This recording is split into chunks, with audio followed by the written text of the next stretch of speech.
आइए, आज हम बात करेंगे। एक नया टॉपिक आपका रह गया है ना?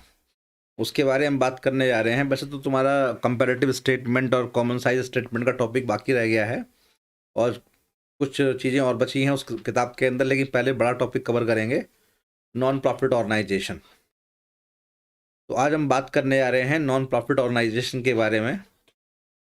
नॉन प्रॉफिट ऑर्गेनाइजेशन के बारे में जब हम बात करने जा रहे हैं तो आपके दिमाग में चलना चाहिए ऐसे ऑर्गेनाइजेशन जो कि आपके लिए काम तो करते हैं, लेकिन जब काम वो कर रहे होते हैं तो वो प्रॉफिट नहीं कमाते।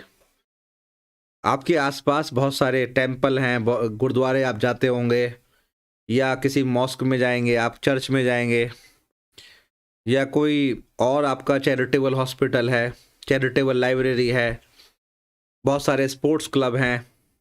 इस तरह के जो ऑर्गेनाइजेशन जो मैं बोल रहा हूँ, ये सब ऑर्गेनाइजेशन ऐसे हैं जो आपको अपनी सर्विसेज देते हैं, लेकिन वो अपनी सर्विसेज देते हुए आपसे प्रॉफिट नहीं कमाते।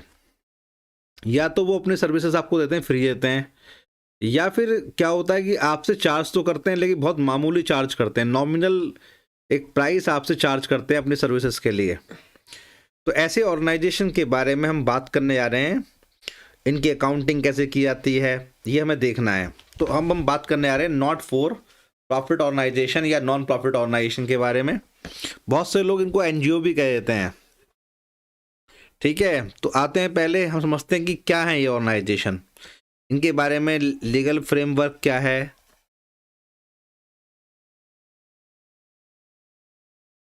तो ये जो नॉन प्रॉफिट ऑर्गेनाइजेशन है, दीज आर दोज ऑर्गेनाइजेशंस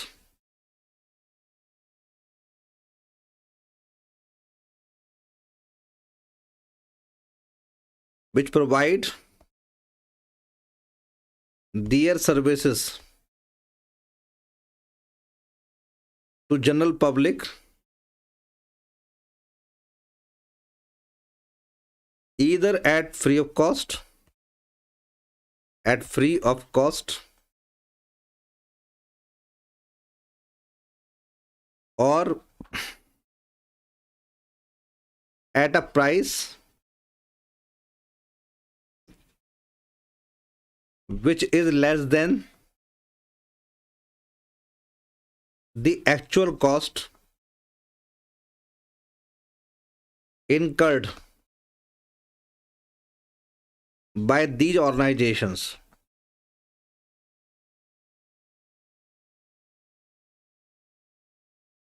तो ये वो ऑर्गेनाइजेशंस हैं जो आपको अपनी सर्विसेज देते हैं, या तो फ्री ऑफ कॉस्ट दे रहे हैं, आपसे कुछ भी चार्ज नहीं कर रहे, they charge no price from you, और sometimes they can charge a price from you for their services, but it is a price less than the cost involved in provision of these services to society.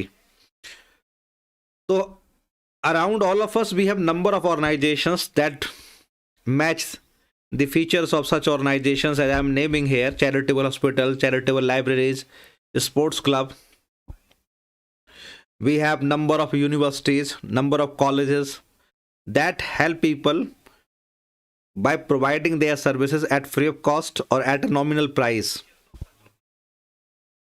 अब दिमाग में आपके ये चल रहा होगा कि भाई ऐसे ऑर्गेनाइजेशन जो है इनका फॉर्मेशन कैसे होता होगा। फॉर्मेशन के लिए देखिए, नॉट फॉर प्रॉफिट ऑर्गेनाइजेशन का ज़्यादा फॉर्मेशन है, ये जो ऑर्गेनाइजेशन है कंपनीज एक्ट के अंदर भी बन सकते हैं।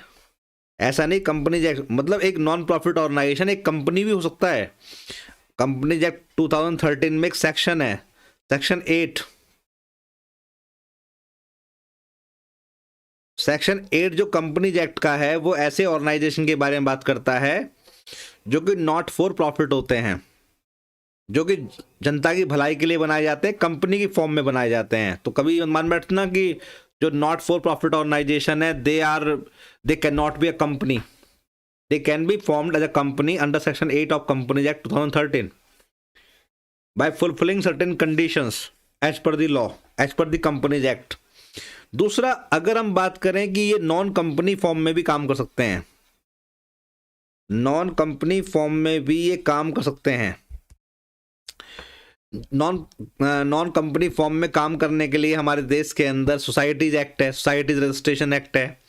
तो सोसाइटीज रजिस्ट्रेशन एक्ट के अंदर भी आप किसी नॉन प्रॉफिट ऑर्गेनाइजेशन को रजिस्टर करवा सकते हैं। रजिस्टर एक सोसाइटी को बनाने के लिए आपको कम से कम 7 मेंबर की जरूरत पड़ती है, 7 मेंबर चाहिए।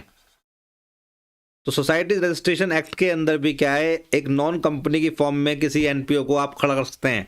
लेकिन अब आपके दिमाग में ये चल रहा होगा कि सर क्या ऐसे ऑर्गेनाइजेशन का जो रजिस्ट्रेशन है वो कंपलसरी है या नहीं है। तो लॉ में कहीं ऐसा लिखा हुआ नहीं है कि जो ऑर्गेनाइजेशन है they have to be compulsorily registered, इनका रजिस्ट्रेशन होना जरूरी है। आपका they can run without registration, but in case such organisation obtain the registration either under the Companies Act or other any other act like Society Registration Act, then these organizations look, quality organization having registered or having been registered under the act, either Companies Act or any other act, they look very serious organization, quality organizations, and any registered organization can take help from government.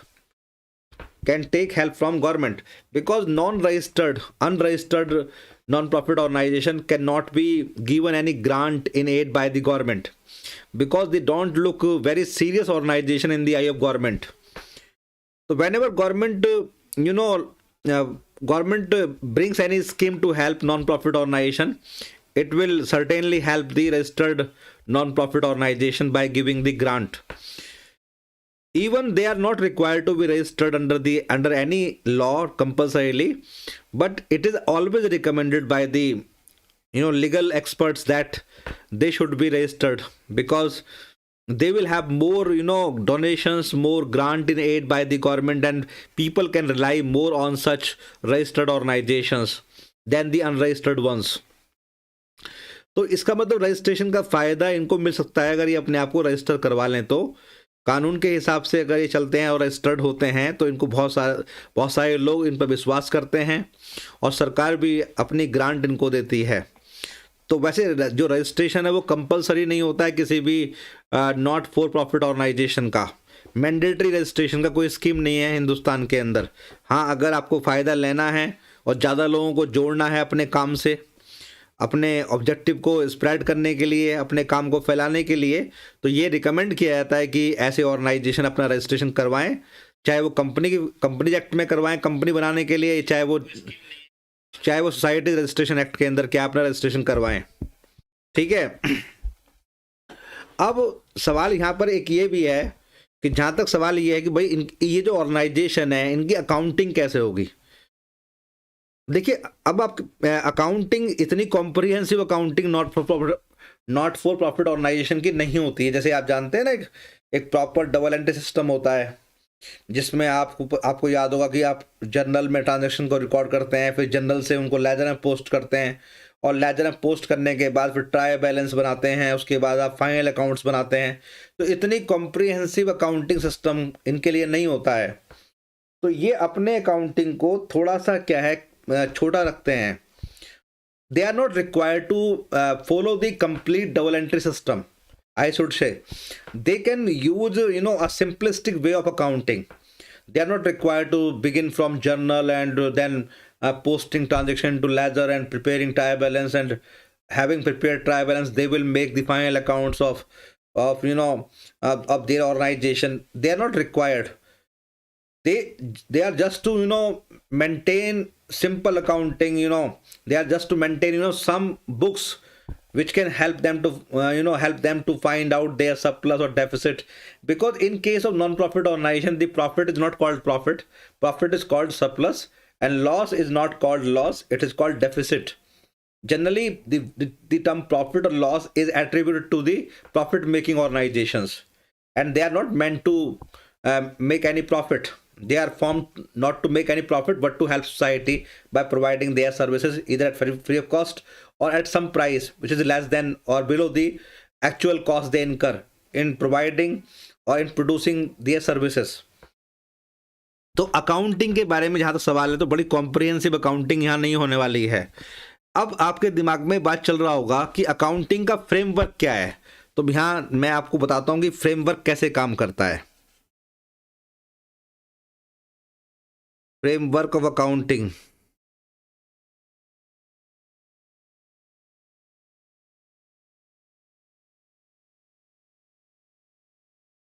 Accounting of not for profit organisations.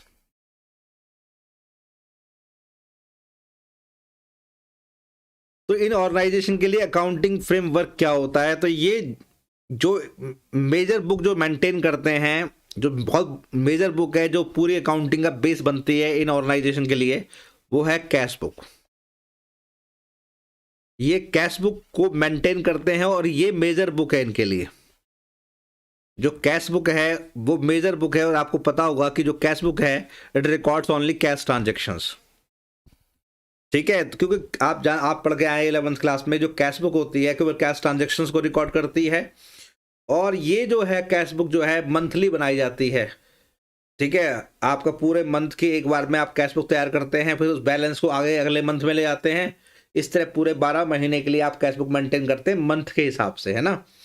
तो ये जो organisation है शुरुआत अपनी cash book से करते हैं, and cash book records only cash transactions. तो जो कैश बुक है वो कैश ट्रांजेक्शन से रिकॉर्ड करती है। It will never record any credit transaction, it will never record any non cash transaction. ये बताया आपको। जब ये कैश बुक को तैयार कर लेते हैं तो कैश बुक के बेस पर ये तैयार करते हैं एक अकाउंट जिसको बोलते हैं रिसीप्ट एंड पेमेंट अकाउंट। तो इनकी जो कैश बुक बन जाती है, तो उस कैश बुक की मदद से ये एक अकाउंट बनाते हैं जिसको बोलते हैं रिसीप्ट एंड पेमेंट्स अकाउंट। मतलब जब एक साल पूरा हो जाता है तो ये जितने ट्रांजैक्शन इन्होंने कैश बुक में लिखे हैं उन सबकी जो समरी होती है ना, उसको लिखते हैं रिसीप्ट्स एंड पेमेंट्स अकाउंट के अंदर। तो दूसरा जो आप कैश बुक से डिराइव करते हैं रिसीप्ट्स एंड पेमेंट अकाउंट को, और जब रिसीप्ट एंड पेमेंट अकाउंट बन जाता है, ऐसा मानिए कि नॉन प्रॉफिट ऑर्गेनाइजेशन के लिए जो ट्रायल बैलेंस का रोल है वो कौन निभाता है? Receipts and payment account. जैसे आप 11th क्लास में थे तो वहाँ आप पढ़ते थे प्रॉफिट मेकिंग ऑर्गेनाइजेशन के बारे में, और जब वहाँ फाइनल अकाउंट आपने पढ़े थे तो फाइनल अकाउंट तैयार करने के लिए, trading account, profit and loss account और बैलेंस शीट बनाने के लिए, तो पहले आपको ट्रायल बैलेंस गिवन होता था। ट्रायल बैलेंस आपको गिवन होता था, फिर उसके बेस पर आप trading account, profit and loss account और बैलेंस शीट तैयार किया करते थे। नॉन प्रॉफिट ऑर्गेनाइजेशन में जो भी आप तैयार करते हैं वो तैयार करते हैं रिसीप्ट्स एंड पेमेंट्स अकाउंट के बेस पर।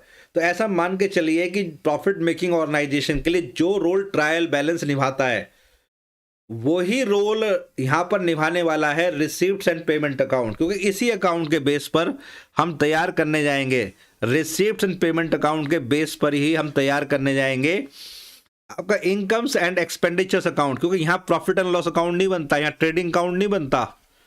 यहाँ क्या बनता है? उसको रिप्लेस करके, उसको सब्स्टिट्यूट करके क्या नाम देते हैं? Incomes and expenditures account. और उसके अलावा ऐसे ऑर्गेनाइजेशन की जो बैलेंस शीट है वो तैयार की जाती है। लेकिन ध्यान रखना है कि बेस क्या बनेगा उसके लिए? उसके लिए बेस क्या बनेगा? Receipts and payment account. तो मतलब ये पहले कैश बुक तैयार करोगे आप, कैश बुक की समरी जब बनाओगे आप, तो वो समरी कहाँ दिखाई देगी? रिसीप्ट्स एंड पेमेंट अकाउंट में। और रिसिप्ट एंड पेमेंट अकाउंट को बेस बना करके आपको तैयार करना पड़ेगा इनकम्स एंड एक्सपेंडिचर अकाउंट, और बैलेंस शीट तैयार करनी पड़ेगी आपको। इन सबके बीच में कुछ बातें आपको ऐसी दी जाएंगी जो कि ऑर्गेनाइजेशन कई बार क्या होता है ढंग से कैश बुक में रिकॉर्ड नहीं कर पाते हैं, या आउटस्टैंडिंग चीजें होती हैं। याद है ना आपको? क्योंकि cash book records only cash transaction, और जो कैश बुक है उससे क्या बनता है? Receipt and payment account. तो रिसिप्ट एंड पेमेंट अकाउंट के अंदर भी कैश ट्रांजेक्शन ही रिकॉर्ड होते हैं, कोई उधार ट्रांजेक्शन तो आता ही नहीं है। रिसिप्ट एंड पेमेंट अकाउंट के अंदर कोई उधार का ट्रांजैक्शन रिकॉर्ड नहीं होगा, क्योंकि आप जानते हैं, और मैंने आपको बताया भी कि कैश बुक के बेस पर बनता है ये भी। मतलब रिसिप्ट एंड पेमेंट अकाउंट जो है एक तरह से वो कैश बुक ही है, बस कैश बुक के जो ट्रांजैक्शन मंथली रिकॉर्ड हुए हैं उनको यहाँ टोटल करके लिख दिया जाता है। मैं भी आपको समझाऊंगा किस तरह बनता है ये, तब आपको समझ में आ जाएगा। तो ध्यान रखना कि जो रिसिप्ट एंड पेमेंट अकाउंट है it is made on cash basis. तो ये जो अकाउंट आप देख रहे हैं it is made on cash basis, इसमें ध्यान रखना है ये पॉइंट। ये कैश, जैसे आप जानते हैं कैश फ्लो, आप पढ़ गए हैं कैश फ्लो स्टेटमेंट, तो ये कैश बेसिस पर तैयार होता है, एक्यूरल बेसिस पर तैयार नहीं होता ये। लेकिन जो इनकम्स एंड एक्सपेंडिचर अकाउंट हम तैयार करेंगे वो बनेगा एक्यूरल बेसिस पर, it is made on accrual basis. अब दोनों का फर्क क्या पड़ेगा मैं बताऊंगा आपको अभी ना, पहले समझो कंसेप्ट। ये है एक्यूरल बेसिस, ए बी माने एक्यूरल बेसिस। तो जो रिसिप्ट एंड पेमेंट अकाउंट है it will be made on cash basis, where as incomes and expenditure account is going to be made on accrual basis. तो ध्यान ये रखना है कि जब हम बात करते हैं एक्यूरल बेसिस की, तो हम कहते हैं भाई जो भी हमारा पर्टिकुलर ईयर है, जो भी हमारा गिवन ईयर है, जो भी हमारा रेलिवेंट ईयर है, उसकी हमें पूरी इनकम दिखानी है, चाहे वो रिसीव हुई है चाहे नहीं हुई है। और जो पर्टिकुलर ईयर के एक्सपेंडिचर हैं वो हमको दिखाने हैं, चाहे पे हुए हैं चाहे नहीं हुए हैं। क्योंकि एक्यूरल बेसिस का मतलब होता है कि एक पर्टिकुलर ईयर का जो इनकम है और एक्सपेंडिचर हमको दिखाना ही पड़ेगा, उसका कैश से कोई लेना देना नहीं है, चाहे हमें कैश मिला हो चाहे ना मिला हो, हमें पूरी इनकम उस पर्टिकुलर या रेलिवेंट ईयर की दिखानी पड़ेगी। और जो खर्चा है उस पर्टिकुलर या रेलिवेंट ईयर का, जो एक्सपेंडिचर है वो हमको दिखाना पड़ेगा। ये जनरल बात बता रहा हूँ मैं अभी, कैसे अप्लाई करते हैं कैसे समझेंगे वो अभी समझाऊंगा मैं आपको। अब दूसरी बात समझिए कि ये जो रिसिप्ट पेमेंट अकाउंट है ये मदद करेगा हमारी इनकम्स एंड एक्सपेंडिचर अकाउंट बनाने में, बैलेंस शीट बनाने में। उसके अलावा मदद करेंगे एडजस्टमेंट्स। कुछ चीजें ऐसी होती हैं जो आप रिसिप्ट एंड पेमेंट अकाउंट में बता नहीं पाते हैं, उनको बोलते हैं एडजस्टमेंट्स। तो एडजस्टमेंट भी आपको मदद करेंगी, जिनको हम यूज करेंगे क्या बनाने में, इनकम्स एंड एक्सपेंडिचर अकाउंट बनाने में और बैलेंस शीट को तैयार करने में। तो इसका मतलब ये हुआ कि रिसिप्ट एंड पेमेंट अकाउंट और एडजस्टमेंट, ये दो चीजें मदद करेंगी आपकी क्या बनाने में, इनकम्स एंड एक्सपेंडिचर अकाउंट बनाने में और बैलेंस शीट बनाने में। बात समझ में आ रही है? तो ध्यान रखनी है ये बात।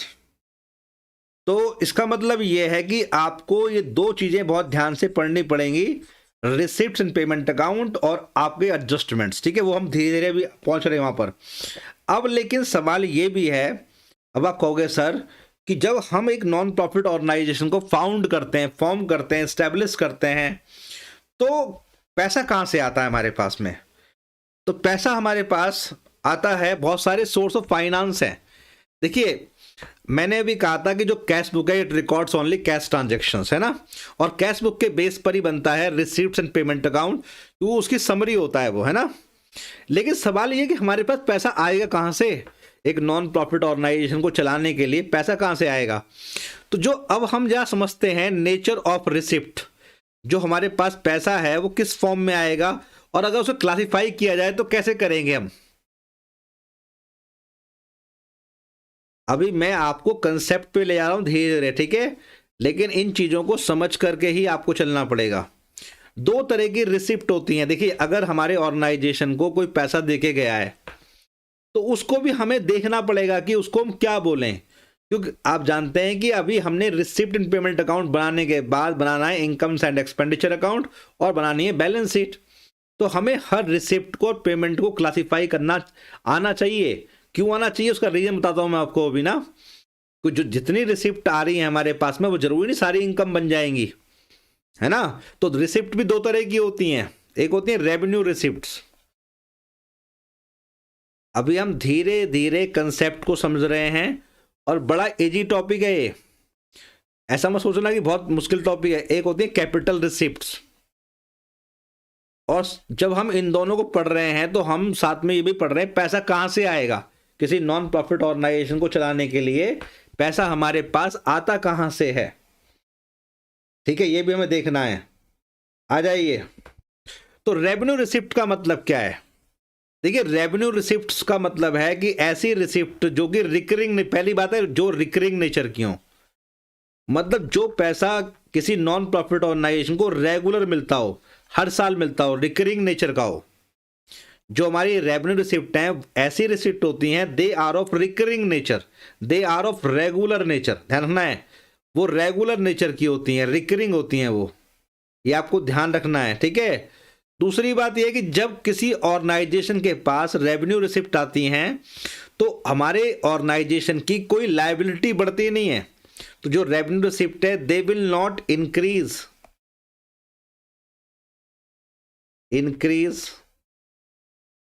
The liability of the NPO. तो ऐसी रिसिप्ट मिलने से एनपीओ की लायबिलिटी नहीं बढ़ेगी, liability of NPO non profit organisation. और तीसरी बात कॉमा लगा दो, nor will they decrease the assets. और ऐसी रिसिप्ट मिलने से हमारे नॉन प्रॉफिट ऑर्गेनाइजेशन की एसेट्स भी कम नहीं होगी, डिक्रीज द एसेट्स। तो मतलब यह है कि जब हमें रिसिप्ट मिलेंगी रेवेन्यू नेचर की तो हमें टेस्ट क्या अप्लाई करना है कि एक तो वो रिकरिंग नेचर की हो, पहला टेस्ट, और दूसरा जो टेस्ट है वो अल्टरनेटिव है, ना तो उनसे लायबिलिटी बढ़नी चाहिए और ना उनसे एसेट्स कम होनी चाहिए। मतलब ऐसी रिसिप्ट को ही रेवेन्यू रिसिप्ट कहेंगे जो कि हमारे ऑर्गेनाइजेशन की लायबिलिटी नहीं बढ़ाएगी या फिर हमारी एसेट्स कम नहीं करेगी। जैसे कि मैं तुम्हें एग्जांपल देता हूं, कुछ एग्जांपल समझ लेते हैं जिससे आपको समझ में ये भी आएगा कि पैसा आता कहां से है और साथ में ये भी समझ में आएगा कि पैसा रेवेन्यू नेचर का है, ये रेवेन्यू रिसिप्ट है हमारी। आ जाइए हम कुछ आइटम्स देख लेते हैं, एग्जाम्पल ले लेते हैं। एग्जाम्पल्स, पहला एग्जाम्पल इसमें है ऑर्डिनरी मेंबरशिप फीस, जिसको बोलते हैं सब्सक्रिप्शन। ध्यान समझना है कंसेप्ट को। ऑर्डिनरी मेंबरशिप फीस, जिसको हमारे इंडियन बुक्स में कहते हैं सब्सक्रिप्शन, हिंदुस्तान में ऑर्डिनरी मेंबरशिप फीस का टेक्निकल नाम क्या होता है? सब्सक्रिप्शन। अब आप देखिए किसी भी नॉन प्रॉफिट ऑर्गेनाइजेशन में दो तरह के मेंबर हो सकते हैं, एक होते हैं लाइफ मेंबर, एक होते हैं पीरियोडिकल मेंबर या ऑर्डिनरी मेंबर्स। अब जो जैसे मान लो कि एक तो हमने रखा हुआ लाइफ मेंबरशिप कंसेप्ट रखा हुआ है कि मान लो हमने क्या रखा है भाई, देखो अगर आपने पूरी जिंदगी के लिए बनना है मेंबर तो आप हमारे ऑर्गेनाइजेशन को 1 लाख रुपए दो, 1 लाख रुपए दे करके you can become the life member and your membership will continue as long as you are alive. जब तक आप जिंदा रहेंगे you will remain the member. एक होते हैं ऑर्डिनरी मेंबर्स। ऑर्डिनरी मेंबर क्या होते हैं? They will have to pay a certain sum of money every month in order to continue their membership. मतलब हमने कहा भाई आपको 100 रुपए देने हर महीने और आप बन जाओगे ऑर्डिनरी मेंबर, लेकिन अगर आपने पेमेंट करना बंद कर दिया your membership can be cancelled subject to a notice given to you, कि अगर आपने ऑर्डिनरी मेंबरशिप फीस पे नहीं करी तो हम आपकी मेंबरशिप कैंसिल कर देंगे, आपको हर महीने 100 रुपए देने। एग्जाम्पल ले रहा हूं इस तरह से।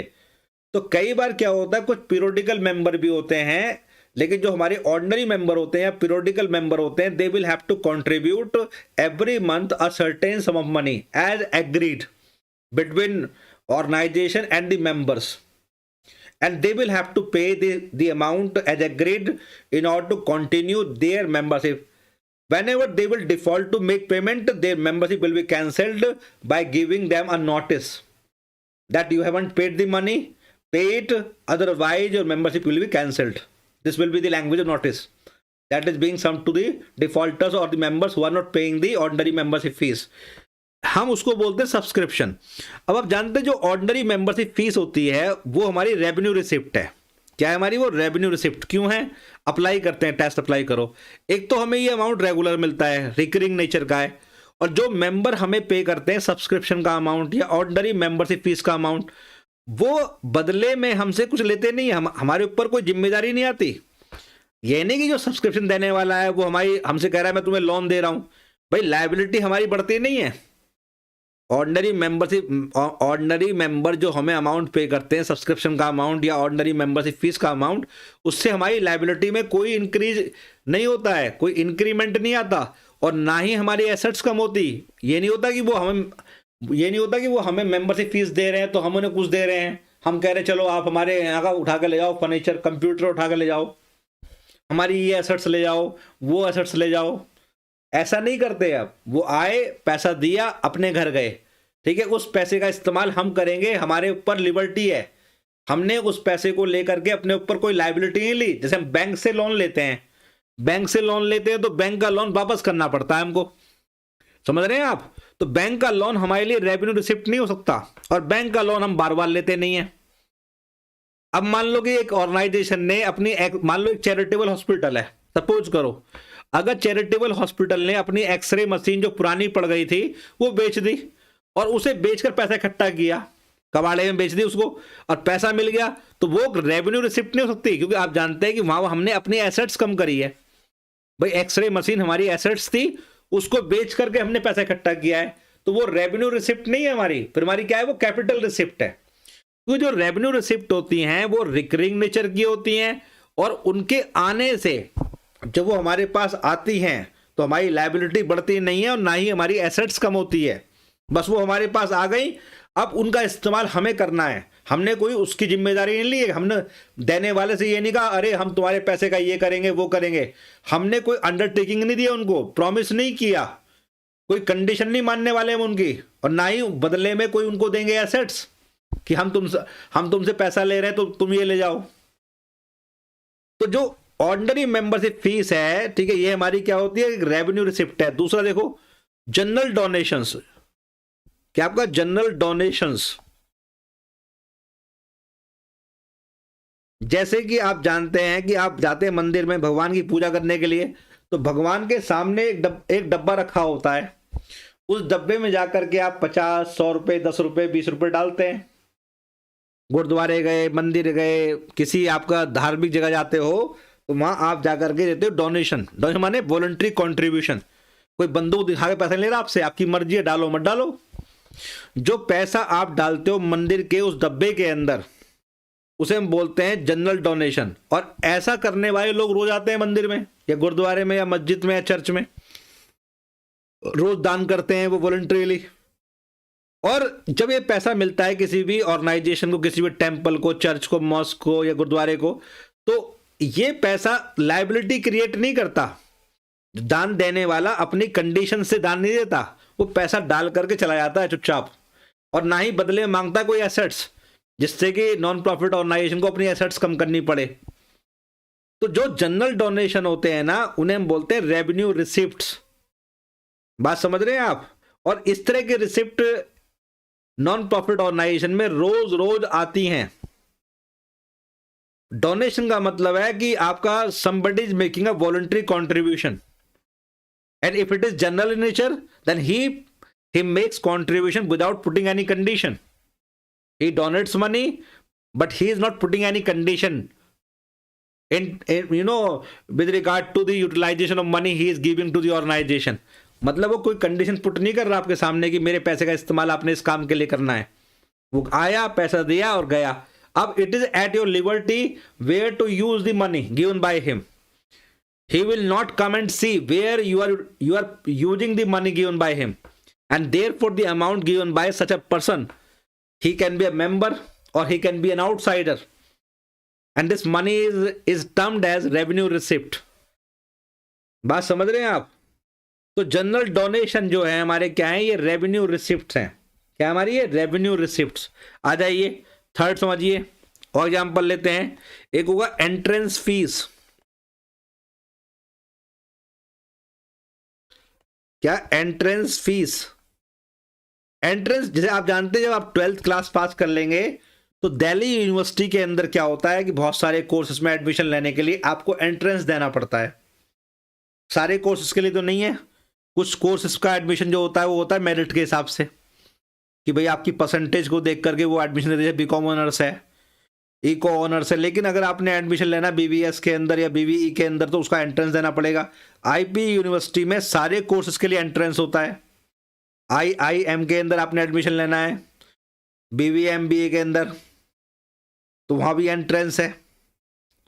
तो आप देख रहे हैं कि जो ये हमारी यूनिवर्सिटीज़ हैं ये भी नॉन प्रॉफिट ऑर्गेनाइजेशन होते हैं, और हर साल जब ये एग्ज़ाम लेते हैं किसी भी कोर्स के लिए तो आपको याद होगा कि लोग फॉर्म भरते हैं और जमा करते हैं एंट्रेंस फीस।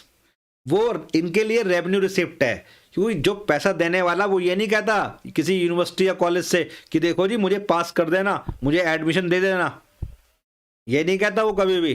और ना ही बदले में उसे कोई मिलती है एसेट्स ऐसे ऑर्गेनाइजेशन से। तो एंट्रेंस फीस क्या है? एंट्रेंस फीस जो है एक रेवेन्यू रिसिप्ट का एग्जाम्पल है।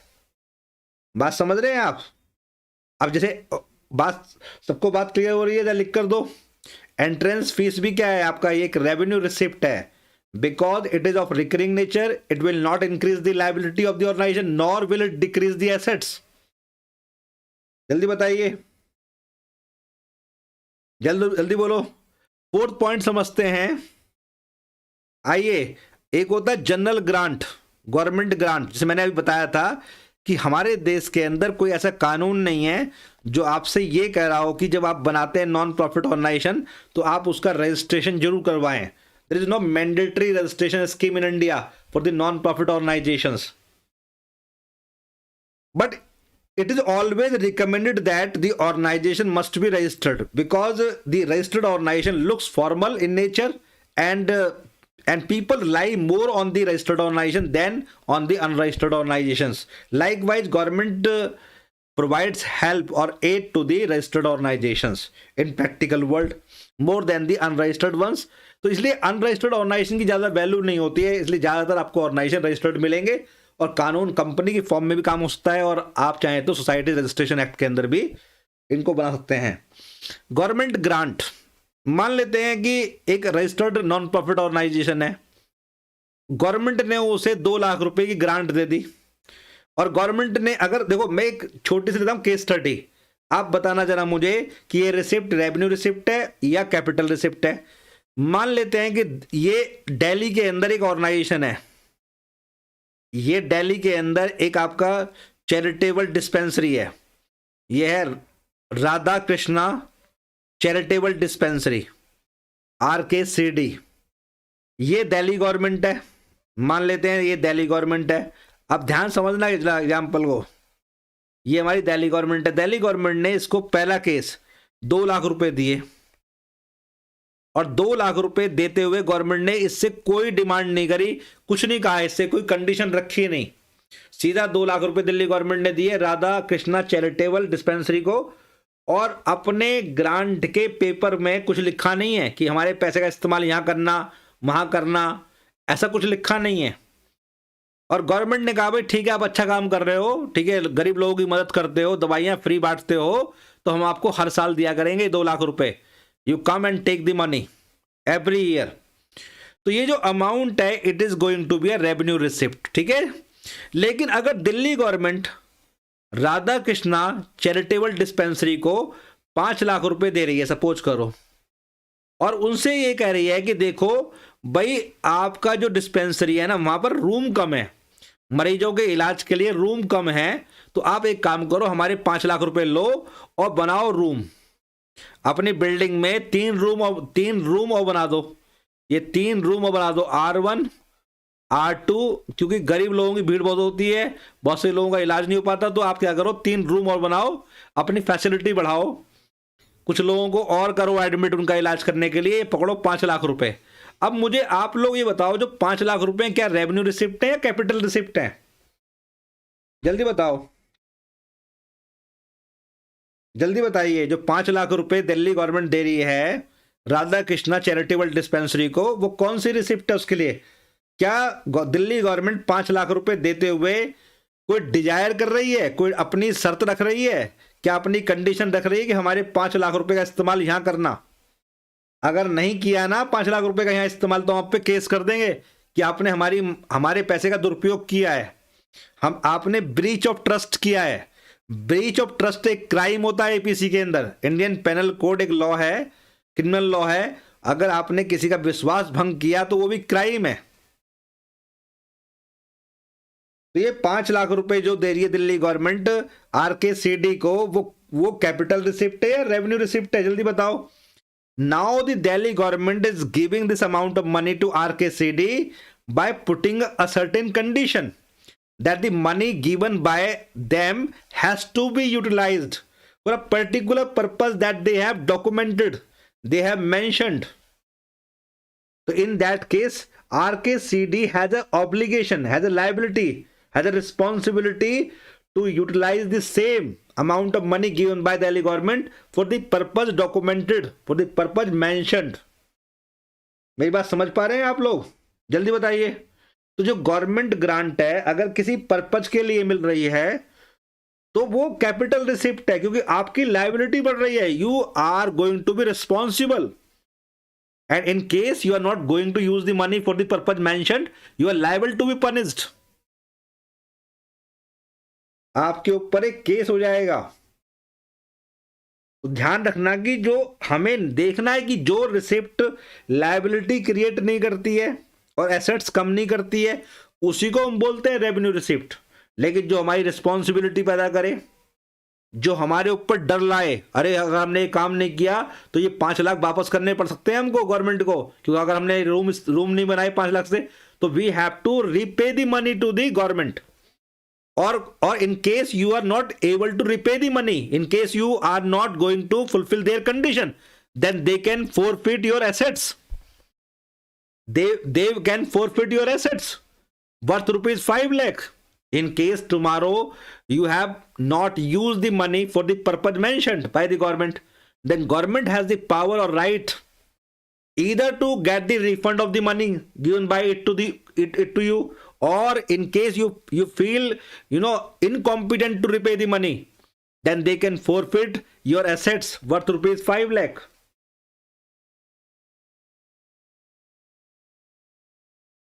मेरी बात समझ पा रहे हैं आप लोग? तो जो हमारी रेवेन्यू रिसिप्ट्स हैं, बात समझ रहे हैं आप ना? चलिए मैं आपको एक एग्जांपल पूछता हूं आपसे। यहां देखिए जरा, एक एग्जांपल पूछता हूं। मान लेते हैं, यहां देखो जरा, आप स्कूल में आप पढ़ रहे हैं, या आप जाएंगे अगले साल, आप जाएंगे यूनिवर्सिटी में, है ना? तो वहां आपका जब एडमिशन होगा तो you will pay admission fees. आपको हर महीने या क्वार्टरली या ईयरली पे करनी पड़ेगी एडमिशन फीस। जब आप एडमिशन फीस पे करोगे तो क्या एडमिशन फीस पे करते हुए कॉलेज वाले आपसे ये कहेंगे अच्छा हम आपको पास कर देंगे, अरे चिंता मत करना, आपने पे कर देना एडमिशन फीस, अब टेंशन मत लेना, हम आपको पास कर ही देंगे? क्या बोलते हैं वो ऐसा? या अगर आप उनको देखा तो एडमिशन फीस, तो कहते हैं अच्छा अच्छा, अरे आपने फीस दी है, चलो कॉलेज के कंप्यूटर तुम्हारे हो गए, उठा के ले जाओ, पंखे खोल लो, डेस्क घर ले जाओ, ऐसा बोलते हैं वो? जल्दी बताओ। जब आप कॉलेज को या यूनिवर्सिटी को एडमिशन फीस देते हो अपना एडमिशन होने के बाद में, तो कॉलेज या यूनिवर्सिटी के लिए क्या है? वो एक रेवेन्यू रिसिप्ट है, क्योंकि वो आपसे ये नहीं कह रहे और ना आप उनसे ये कह रहे हो अरे हाँ मैंने एडमिशन फीस दे दी है ना, अब आप एक काम करना, मुझे पास कर देना। वो तो आपसे ये भी बात नहीं करते कि आपको पढ़ाएंगे ढंग से, क्लास होगी या नहीं होगी पक्का पता नहीं है, लेकिन आपकी फीस ले लेते हैं, but they don't take any responsibility. क्योंकि वो तो चलो पढ़ा भी ना, तो आप पढ़ नहीं जाते, कई बार आप बाहर घूम रहे होते कॉलेज के। तो जो एडमिशन फीस मिलती है यूनिवर्सिटीज को या कॉलेज को, it is also a revenue receipt. ये भी आपके लिए एक रेवेन्यू रिसिप्ट है। तो मैं आपको ये बता रहा था कि जो हमारी रेवेन्यू रिसिप्ट है, they are of recurring nature, they will not increase the liability of the organisation, nor will they decrease the assets. ध्यान रखना है। अब मैं कुछ बातें करूंगा कैपिटल रिसिप्ट के बारे में। तो जब आपको कैश मिलेगा, पैसा मिलेगा आपको, तो पैसा जब मिलता है, कैश मिलता है, उसकी एंट्री कहां करोगे आप? कैश बुक में। और जब एक बार कैश बुक तैयार हो जाएगी तो उस कैश बुक के थ्रू आप क्या तैयार करोगे? Receipt and payment account. क्योंकि receipt and payment account cash book ही है, बस फर्क इतना है कि वो समरी है। समरी कैसे बनती है मैं आपको बताऊंगा, अभी सिखाऊंगा कि समरी कैसे बनाते हैं।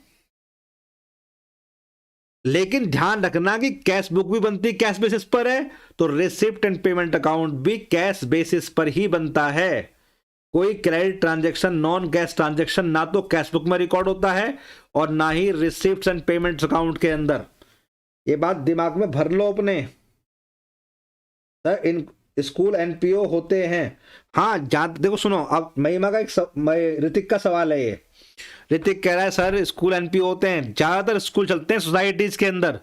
ज्यादातर स्कूल दावा ये करते हैं कि we are non profit organisation. Actually they are doing some profit making activities in disguise. छिप करके प्रॉफिट कमा रहे होते हैं, लेकिन कहते यही है कि हम नॉन प्रॉफिट ऑर्गेनाइजेशन है। जमीन सस्ती मिलती है गवर्नमेंट से उनको, और यही कहते हैं कि हम अभी पेंडेमिक में, कोरोना के अंदर बहुत सारे स्कूल कह रहे थे हम पे पैसा ही नहीं है, हम तो एक चैरिटेबल ऑर्गेनाइजेशन है, हमारे यहाँ देखो कितने लोगों को हम क्या है आपका EWS के बच्चों को पढ़ाते हैं, बहुत सारे कॉन्वेंट स्कूल ये कह रहे थे। तो मैं ये कह रहा हूं कि they claim to be non profit organisation, in fact they are not, but government has given them status of non profit organisation in the law and they have registered themselves as non-profit organization, therefore they are on paper shown as non-profit organization. However, they cannot be, in fact, though they claim to be non-profit organization, they are not actually, because as the news roam around us, they tell us that they are making huge profits. But what can we do when they are on paper shown as non-profit organization? As far as accounting is concerned, they record cash book, then they make receipts and payment account, and then they make incomes and expenditure account and balance sheet, and they don't maintain complete accounting. जल्दी बताइए। जो capital receipt है, जो हमारी capital receipt है, they are of non recurring nature.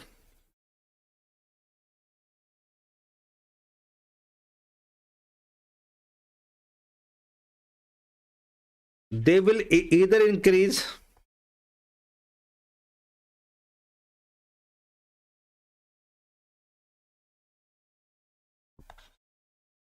liability of the organization or decrease the assets, or decrease the assets, or decrease the assets। तो जो हमारे ये जो हमारे कैपिटल रिसिप्ट है उनके बारे में अगर बात की जाए, ध्यान दीजिए जरा, सब लोग ध्यान दो जरा। जो हमारी कैपिटल रिसिप्ट है अगर उनके बारे में बात करें, तो जो कैपिटल रिसिप्ट है, unlike revenue receipt, they are of non recurring nature, they will either increase the liability of the organisation or decrease the assets of the organisation. अब मैं आपको कुछ एग्जांपल दे देता हूं जिससे आपको समझ में आएगा क्लियर डिफरेंस दोनों में। ध्यान दीजिए जरा, एक मिनट में जरा देख लूं कि वीडियो बफर तो नहीं कर रहा। खैरिए,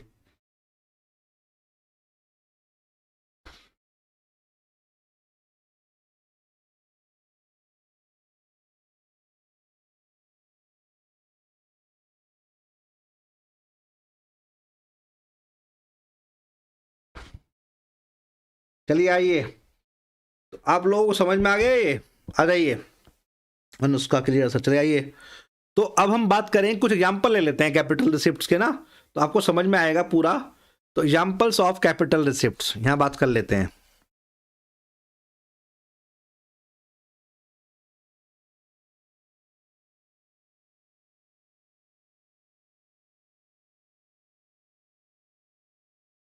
पहला एग्जांपल लेते हैं लाइफ मेंबरशिप फीस। जैसे अभी हम बात कर रहे थे ऑर्डिनरी मेंबरशिप फीस के बारे में या सब्सक्रिप्शन के बारे में, वो क्या था हमारा, हमारी थी revenue receipt, life membership fees. अच्छा मान लेते हैं, मैं आपसे एक चीज पूछता हूं,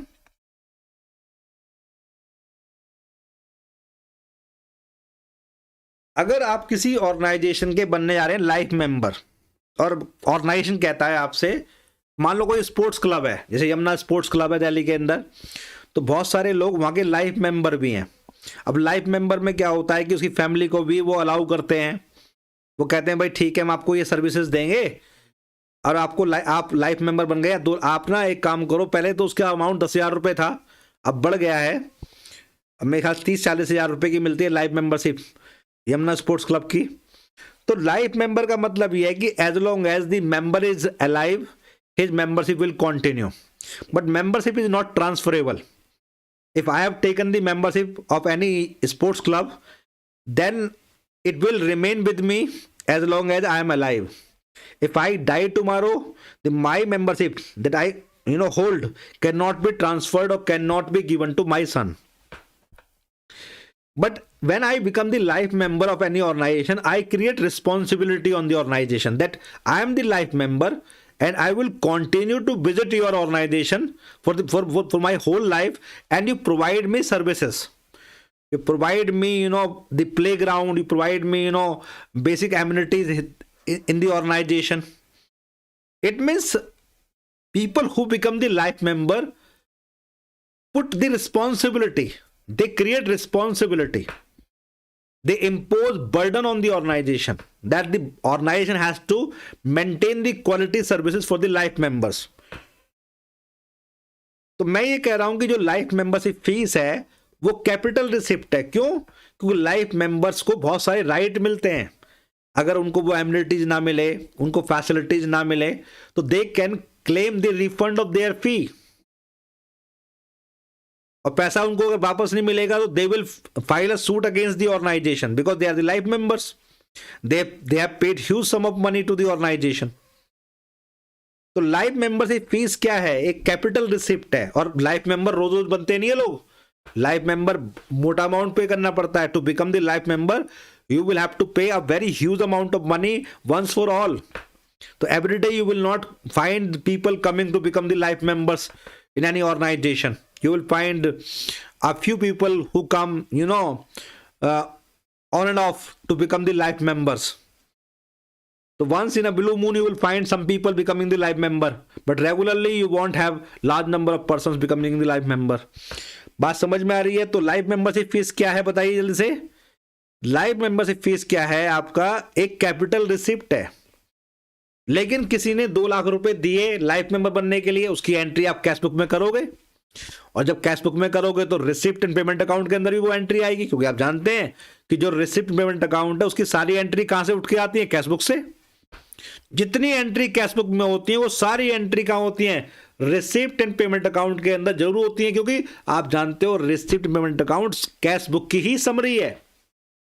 अभी मैं समझाऊंगा, जल्दी बताओ क्या लाइफ मेंबरशिप फीस के बारे में समझ में आया? दूसरा समझिए, स्पेशल डोनेशन या स्पेसिफिक डोनेशन। कई बार आप देखोगे कि बड़े बड़े आते दान करता, मान लेते हैं कोई मिस्टर एक्स है, हमारे राघव अग्रवाल जी हैं। अग्रवाल जी अमीर आदमी हैं, आप सुन लो सब लोग कान खोल करके। हमारे अग्रवाल जी, राघव अग्रवाल जी अमीर आदमी हैं। ये हरिद्वार गए घूमने के लिए, किसी धर्मशाला में ठहरे, किसी धर्मशाला में ठहरे। अब ये जब धर्मशाला में घूम रहे थे तो इन्होंने देखा कि भाई यहाँ पर क्या है, काफ़ी लोग आते हैं ठहरने के लिए, लेकिन कमरे कम पड़ते हैं, तो बहुत से लोग वापस चले जाते हैं। तो हमारे राघव अग्रवाल जी ने कहा मैनेजमेंट के लोगों से, धर्मशाला के मैनेजमेंट के लोगों से, कि देखो जी ये पकड़ो 10 लाख रुपए, एक काम करो, एक नई बिल्डिंग बनाओ और 10 कमरे बनाओ। हम 10 लाख रुपए दे के जा रहे हैं, आप 10 कमरे और बना दो इससे लोगों को ठहरने के लिए। अब मुझे बताओ कि राघव अग्रवाल जी ने जो डोनेशन दिया है, ये क्या उस डोनेशन की तरह है जो आप डालते हो मंदिर में डब्बे में? राघव अग्रवाल जी 10 लाख रुपए दे करके पर्ची कटवा के लाए, पूरी लिखवा करके, अमाउंट आपका ₹10 lakh given for the construction of 10 rooms in dharamshala, एक रसीद कटवा करके लेके आए हमारे अग्रवाल जी। और ऑर्गेनाइजेशन ने कहा कि हाँ, जब अगली बार आओगे ना 6 महीने बाद, देखना 10 कमरे तैयार मिलेंगे और आपके नाम का पत्थर लगा मिलेगा कि ये जो कमरे बनवाए गए हैं राघव अग्रवाल जी के नाम से राघव अग्रवाल जी के द्वारा दिए गए दान से बनवाए गए हैं। जल्दी बताओ, ये जो स्पेसिफिक डोनेशन है, जहां अग्रवाल जी ने डोनेशन दिया है एक पर्पज के लिए, जिम्मेदारी पैदा कर दी ऑर्गेनाइजेशन की कि मेरे 10 लाख रुपए का इस्तेमाल यहां करना है, और नहीं किया ना तो मैनेजमेंट के लोग कान खोल कर सुन लो, मैं तुम्हें हिला कर रख दूंगा।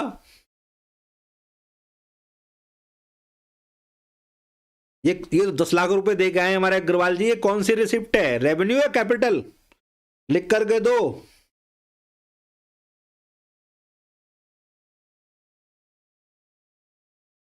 जल्दी बताइए, अब तक अग्रवाल जी का आंसर ही नहीं आया। अनुष्का कह रही है क्लियर, ऋतिक बाबू क्लियर। बताओ कौन सी रिसिप्ट है ये जो हमारे अग्रवाल जी देकर आए स्पेसिफिक डोनेशन?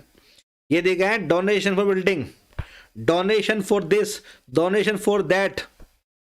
ये कैपिटल रिसिप्ट है, क्योंकि अग्रवाल जी ने एक पर्पज के लिए दिया donation. He has made a voluntary contribution to meet a certain purpose, he has specified a purpose against his donation.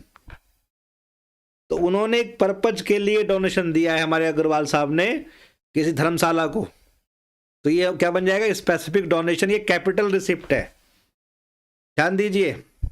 अच्छा, मान लो किसी ऑर्गेनाइजेशन ने, यहां ध्यान दो, किसी ऑर्गेनाइजेशन ने बैंक से लोन लिया, किसी ऑर्गेनाइजेशन ने बैंक से लोन लिया, बताना कौन सी रिसिप्ट है ये? रेवेन्यू रिसिप्ट है या कैपिटल रिसिप्ट है? कई बार गवर्नमेंट की बहुत सारी स्कीम आती हैं और उनमें बैंकों से लोन मिलते हैं रजिस्टर्ड ऑर्गेनाइजेशन को। तो अगर बैंक लोन लिया है, जय श्री राम मंदिर बिल्डिंग फंड, ठीक है, जल्दी बताइए, आप बताइए जल्दी से मुझे, ये बैंक लोन अगर कोई ऑर्गेनाइजेशन लेता है तो बैंक लोन जो है, ये जो बैंक लोन का अमाउंट लिया है हमारे ऑर्गेनाइजेशन ने, ये क्या है?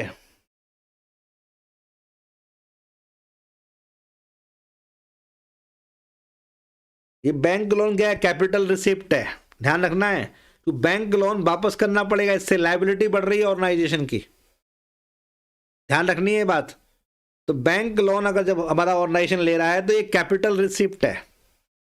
अगर गवर्नमेंट ने ग्रांट दी है, government grant for a purpose, जैसे मैंने बताया था ऊपर तुम example, for a purpose, government ने ग्रांट देते हुए एक पर्पज बताया है कि भाई हाँ, मेरा पैसा जो मैं आपको दे रही हूं उसका इस्तेमाल यहां करना है आपने, तो वो भी क्या, कैपिटल रिसिप्ट बन जाएगी। लिगेसी का अमाउंट, लिगेसी क्या होती है समझते हैं? लिगेसी क्या है, ध्यान दो। तो लिगेसी का मीनिंग क्या है? लिगेसी माने होता है gift by way of will.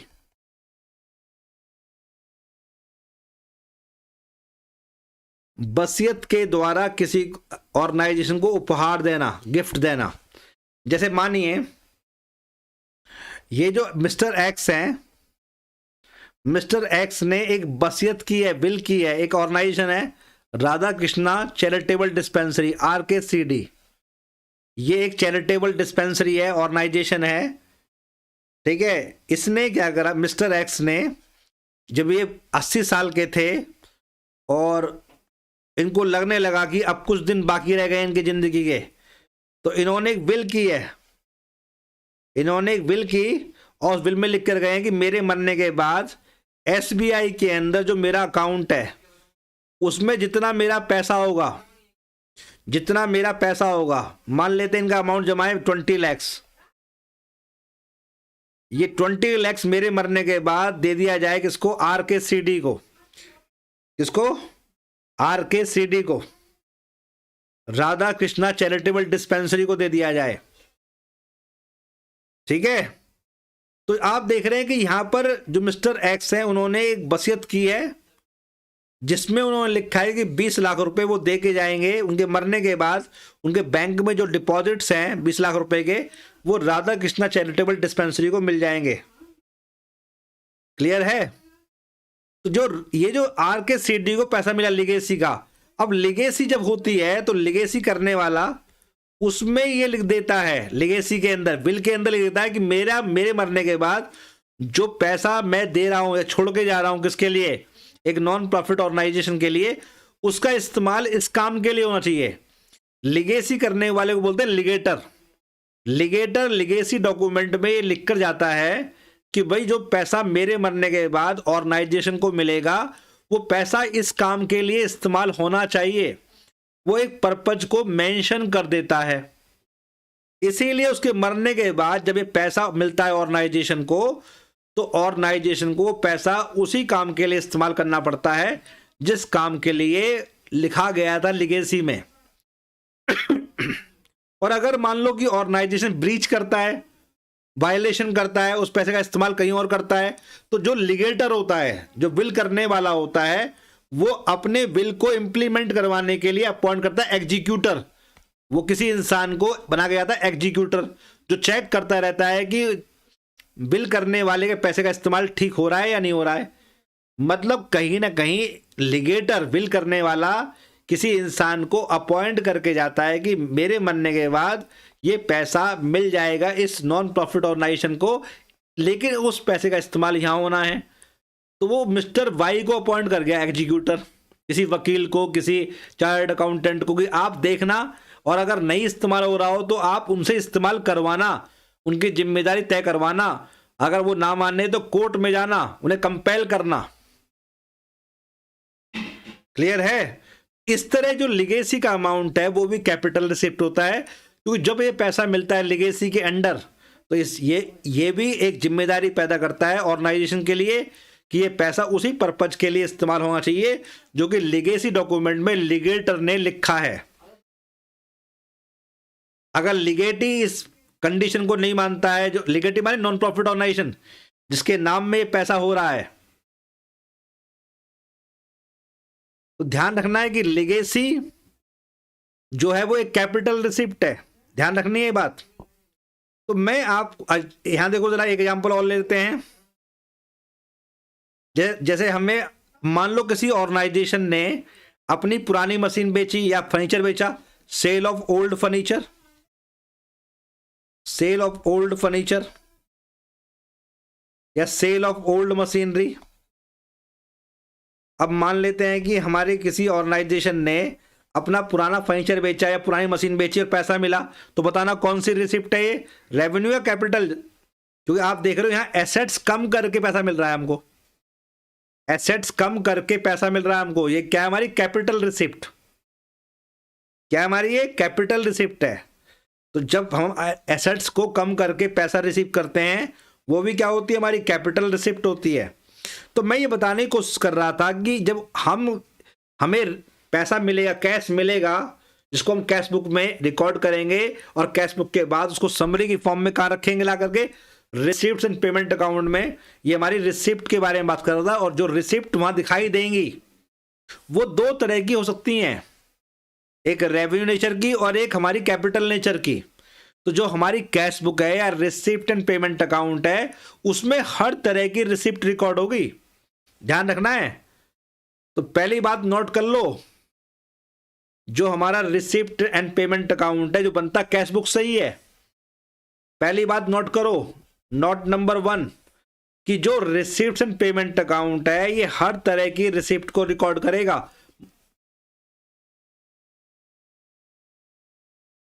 Will record, बस क्योंकि आप जानते हैं यहां पर रिकॉर्ड करने का बेस क्या, कैश बेसिस है।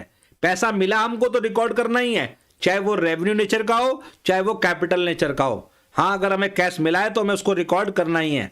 Receipt and payment account will record all types of receipts, all types of receipts. पहली इंपॉर्टेंट बात समझिए जरा, ठीक है। तो जो हमारा रिसिप्ट एंड पेमेंट अकाउंट है या कैश बुक है, क्योंकि आप जानते हैं ना कैश बुक से बनता है हमारा रिसिप्ट एंड पेमेंट अकाउंट, वो हर तरह की रिसिप्ट को रिकॉर्ड करेगा, चाहे वो रेवेन्यू नेचर की हो चाहे वो कैपिटल नेचर की हो। बस पैसा मिलना चाहिए, कैश मिलना चाहिए। दूसरा, जब हमारे रिसिप्ट एंड पेमेंट अकाउंट के अंदर या कैश बुक के अंदर बात एक ही है, ठीक है। जब कोई हम रिकॉर्ड डालते हैं रिसिप्ट साइड में, जब हम रिसिप्ट साइड में रिकॉर्ड डालेंगे तो वहां आधार क्या है, कैश बेसिस है। क्या आपका आधार क्या है, कैश बेसिस है ना। तो जब हमारे पास पैसा आएगा, मान लो हमारा अकाउंटिंग ईयर है, सपोज करो ये हमारी टाइम लाइन है अकाउंटिंग ईयर की। सपोज करो हमारा अकाउंटिंग ईयर शुरू हो रहा है अप्रैल 1, 2019 से और एंड होगा ये हमारा मार्च 31, 2020। तो ये हमारी टाइम लाइन है हमारे अकाउंटिंग ईयर की। हमारा मान लो रेलिवेंट ईयर है, करंट ईयर है। इस ईयर के अंदर, इन 12 महीने के अंदर, इस टाइम लाइन में जो भी पैसा मिलेगा हमें, जो भी पैसा मिलेगा इस 12 महीने के अंदर, उसको हम रिकॉर्ड करते रहेंगे।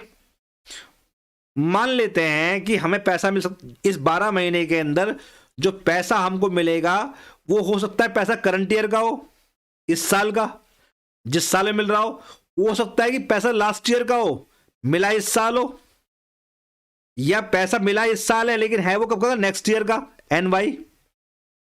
भाई जो ये 12 महीने, अगर हमारा करंट ईयर शुरू हो रहा है अप्रैल 1, 2019 को, तो एंड हो रहा है मार्च 31, 2020 को। तो ये दिमाग में रखो कि जो हमारे रिसिप्ट साइड में जो हमारा पैसा वहां लिखा होगा वो हमने लिखा है कैश के बेस पर, हमें कैश मिला।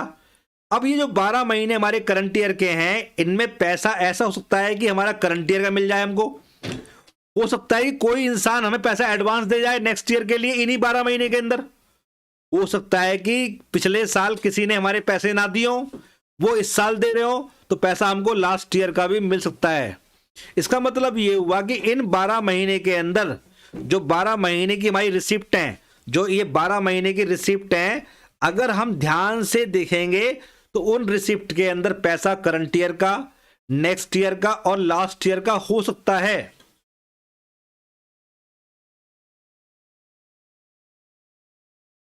बात समझ में आ रही है? तो कहीं ना कहीं जो पैसा हमको मिल रहा है वो सारा पैसा हमको रिकॉर्ड करना है कैश के बेस पर।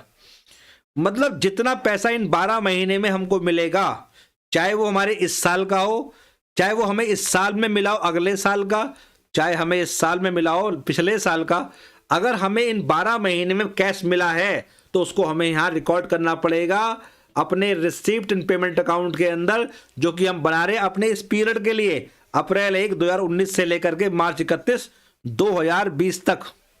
ये दिमाग में रखो। तो इसका मतलब ये हुआ कि जब हम रिसिप्ट को रिकॉर्ड करेंगे अपने रिसिप्ट एंड पेमेंट अकाउंट के अंदर, तो वहां हम कैश बेसिस देखेंगे, पीरियड कंसेप्ट को अप्लाई नहीं करेंगे। हमारे इस रेलिवेंट ईयर में, करंट ईयर में जो पैसा है वो करंट ईयर का, नेक्स्ट ईयर का और लास्ट ईयर का मिल सकता है हमको। तो receipts recorded in receipt and payment account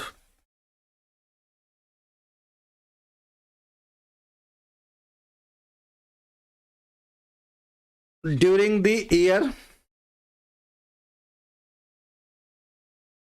may include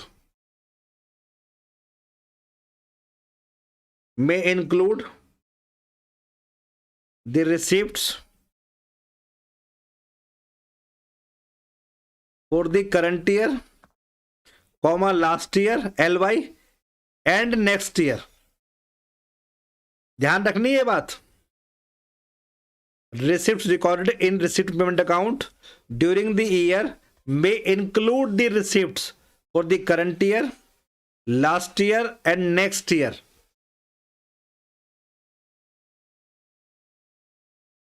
बात समझ में आ रही है?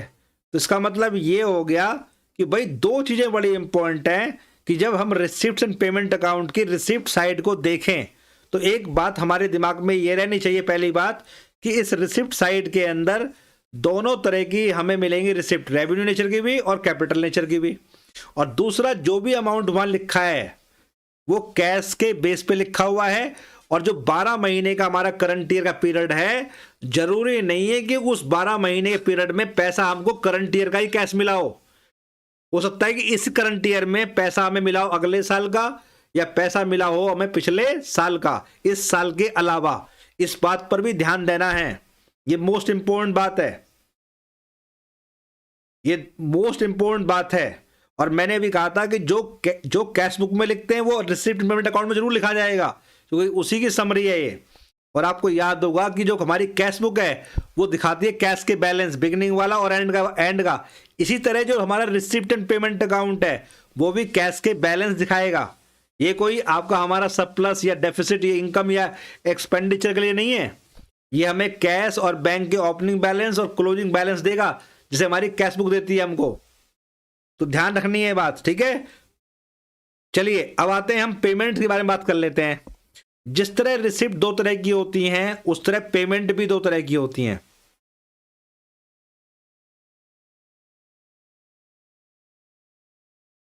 पेमेंट्स भी हमारी दो तरह की होती हैं। एक होती है हमारी रेवेन्यू पेमेंट्स,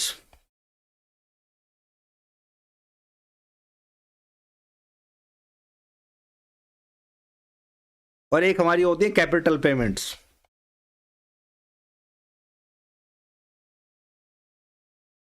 जो रेवेन्यू पेमेंट्स होती हैं वो रेगुलर नेचर की होती हैं। जो पेमेंट हमारी रेगुलर नेचर की होती है उन्हें बोलते हैं रेवेन्यू पेमेंट्स। जैसे कि हर महीने हर साल हमें सैलरी देनी है अपने एम्प्लॉय की, टेलीफोन एक्सपेंस है, बिजली का खर्चा है, स्टेशनरी है, दवाइयां खरीदते हैं हम, उसके अलावा पोस्टेज है, टेलीफोन एक्सपेंस है, ठीक है, रिपेयर खर्चा है, मेंटेनेंस खर्चा है। ये सब हमारी रेगुलर नेचर की पेमेंट है, इनको बोलते हैं रेवेन्यू पेमेंट। अब रेवेन्यू पेमेंट करने से हमारी लायबिलिटी कम नहीं होगी और ना बढ़ेगी assets. These payments will not decrease the liability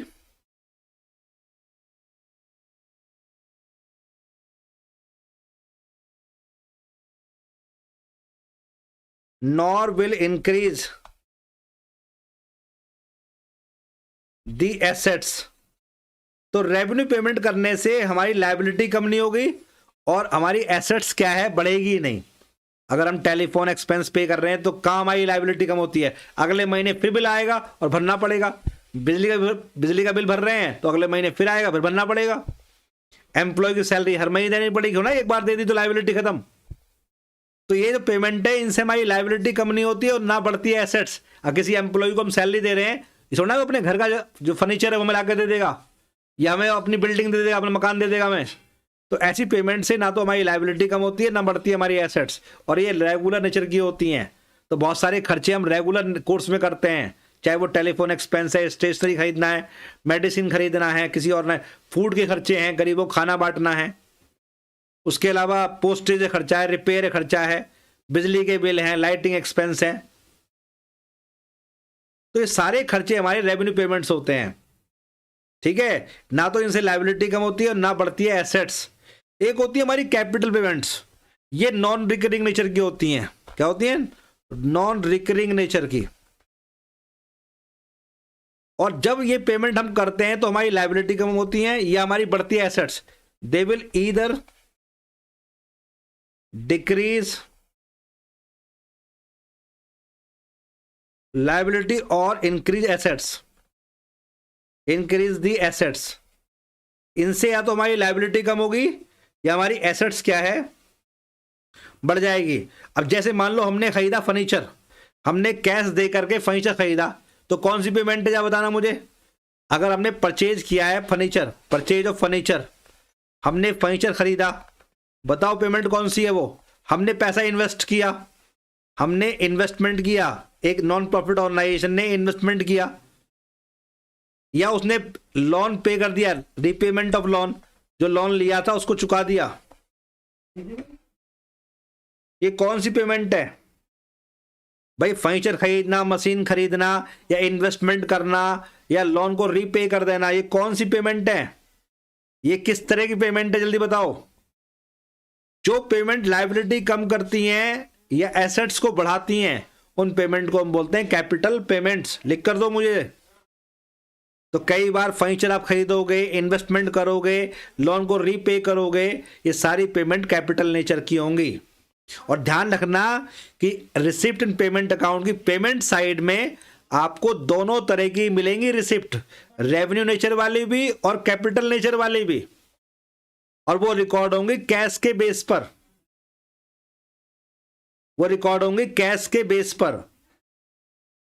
और जो आपका करंट ईयर होगा, रेलिवेंट ईयर होगा, उसमें जितनी पेमेंट आप करोगे वो सारी रिकॉर्ड करोगे, चाहे वो पेमेंट करंट ईयर के लिए हो, चाहे आपने पेमेंट एडवांस करी हो इन्हीं 12 महीने के अंदर करंट ईयर में, चाहे आपने करंट ईयर में कोई पेमेंट लास्ट ईयर की हो। क्योंकि आप जानते हैं रिसिप्ट एंड पेमेंट अकाउंट में हम कैश के बेस पर एंट्री करते हैं। अगर हमारे रेलिवेंट ईयर के अंदर 12 महीने के अंदर जो पेमेंट हो रही है, अगर वो पेमेंट हो रही है तो हमको रिकॉर्ड करनी है, चाहे वो पेमेंट करंट ईयर की हो इस साल के अंदर, चाहे इस साल में पेमेंट हो वो नेक्स्ट ईयर के लिए, चाहे इस साल में पेमेंट हो वो लास्ट ईयर के लिए। अगर वो इन 12 महीने में हमारे करंट पीरियड में रेलिवेंट ईयर में हुई है तो उसको हमें रिकॉर्ड करना पड़ेगा। ये बात दिमाग में रखनी है। और वो पेमेंट किसी भी नेचर की हो, चाहे वो रेवेन्यू नेचर की हो, चाहे वो कैपिटल नेचर की हो। और जो चीज़ रिसीप्ट एंड पेमेंट अकाउंट में होती है वो कैश बुक में जरूर होगी, क्योंकि आप जानते हैं receipt and payment account cash book से ही डिराइव होता है। उसकी समरी है जो मैं अगली क्लास में आपको समझाऊंगा डिराइव कैसे होता है। तो जल्दी बताओ, यहां तक क्लियर हुआ या नहीं हुआ, जल्दी बोलो, जल्दी बताओ।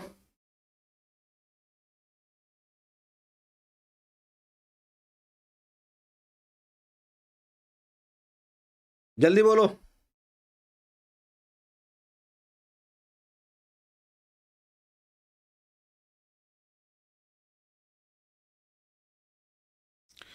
अगली क्लास में हम समझेंगे, अगली क्लास में हम शुरू कर देंगे पढ़ना टेक्निकल चीजें, जैसे सब्सक्रिप्शन को ट्रीट कैसे करते हैं, मंथली कंज्यूम कैसे निकालते हैं। बड़ा आसान टॉपिक है ये, बहुत ही सबसे आसान टॉपिक यही वाला है पूरी किताब के अंदर।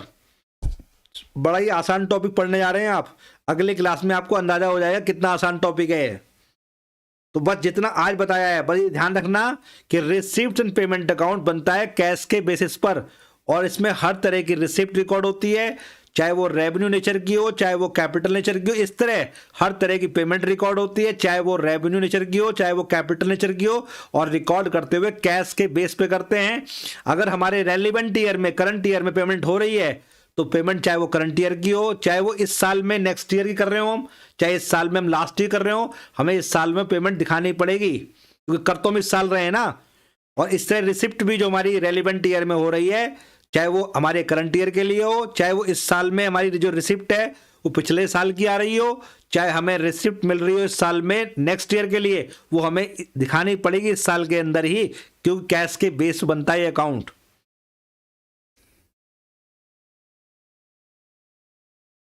ये हम अगली बार में एग्जाम्पल के थ्रू आसान तरीके से आपके सामने प्रैक्टिकल एग्जाम्पल रखेंगे, केस स्टडी रखेंगे, तब आपको और समझ में आएगा।